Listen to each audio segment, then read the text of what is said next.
بسم اللہ الرحمن الرحیم۔ السلام علیکم ورحمۃ اللہ وبرکاتہ۔ عابد راجہ چینل کی طرف سے آج میں اپنے دوستوں کو رسول اللہ صلی اللہ علیہ وآلہ وسلم کا ایک فرمان بتاؤں گا۔ اس سے پہلے میں اپنے تمام دوستوں سے گزارش کروں گا کہ اگر آپ نے ابھی تک میرے چینل کو سبسکرائب نہیں کیا تو ضرور کر لیں۔ تو شروع کرتے ہیں۔ بسم اللہ الرحمن الرحیم۔ آپ صلی اللہ علیہ وآلہ وسلم نے فرمایا، قیامت کے دن پوری کائنات کے سامنے ایک شخص کو بلایا جائے گا۔ اس کے سامنے 99 رجسٹر اس کی برائیوں کے رکھ دیے جائیں گے۔ ہر رجسٹر اتنا لمبا چوڑا پھیلا ہوگا جتنی نظر کام کرتی ہے۔ اللہ تعالیٰ کی طرف سے سوال ہوگا، ان برائیوں میں سے کسی ایک برائی کا بھی انکار کر سکتا ہے؟ میرے نگران فرشتوں نے کہیں تجھ پر ظلم تو نہیں کیا؟ وہ جواب دے گا، اے میرے رب ایسا نہیں ہوا۔ پھر سوال ہوگا، کوئی عذر ہے تو پیش کرو یا کوئی نیکی ہو تو سامنے لاؤ۔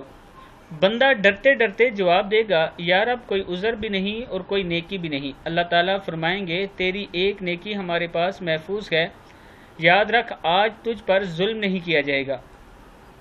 تو ایک نیکی ایک کاغذ کا ٹکڑا نکالا جائے گا، اس میں لکھا ہوگا، اشہد ان لا الہ الا اللہ و اشہد ان محمدن عبدہ و رسولہ۔ بندہ عرض کرے گا، یا اللہ ان بڑے بڑے گناہوں کے انبار کے سامنے اس ٹکڑے کی کیا حیثیت ہے؟ جواب ملے گا، آج تجھ پر ظلم نہیں ہوگا۔ تو پھر گناہوں کے وہ بڑے بڑے رجسٹر ترازو کے ایک پلڑے میں رکھ دیے جائیں گے اور کاغذ کا ٹکڑا دوسرے میں رکھ کر وزن کیا جائے گا، تو وہ کلمہ والا پلڑا باری ہوگا۔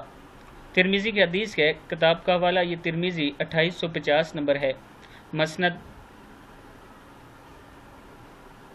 مسلم میں بھی ہے۔ یہ آپ دیکھ سکتے ہیں، یہ کتاب کا حوالہ نیچے موجود ہے۔ میں اپنے دوستوں سے گزارش کروں گا کہ اس ویڈیو کو آپ دوستوں نے آگے زیادہ سے زیادہ شیئر کرنا ہے اور اللہ تعالیٰ سے یہ دعا کرنی ہے کہ اللہ تعالیٰ ہمیں جہنم کے عذاب سے بچائے اور جنت میں داخل فرمائے۔